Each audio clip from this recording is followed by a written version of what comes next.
आगे बढ़ते हैं, अगली बड़ी खबर की तरफ रुख कर लेते हैं। लोकसभा चुनावों को लेकर कांग्रेस अभी से सरगर्म हो गई है। दिल्ली कांग्रेस के सीनियर लीडरान सर जोड़ करके मीटिंग कर रहे हैं। इसी कड़ी में आज भी दिल्ली कांग्रेस दफ्तर में मीटिंग हुई है। मीटिंग में 2024 आम इंतखाब को लेकर चर्चा हुई। मीटिंग में बिहार, जम्मू कश्मीर और पंजाब के लीडरान शामिल हुए। तो कल ये मीटिंग हुई थी और इस मीटिंग में कांग्रेस के सदर मल्लिकार्जुन खड़गे, कांग्रेस के साबिक सदर और MP राहुल गांधी भी मौजूद रहे।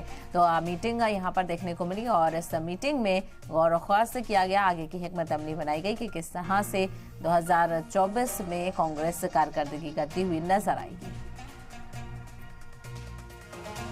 अंतिम फैसला निर्णय खड़गे साहब और राहुल गांधी जी का होगा। जो कहेंगे हम मानेंगे, लेकिन अभी तक अलायंस के ऊपर हमारे साथ कोई बातचीत नहीं हुई। हमें यह कहा गया है कि 13 की 13 सीटों पर तैयारी कीजिए और 13 की 13 सीटों पर किस प्रकार से जीतना है उसके ऊपर काम कीजिए।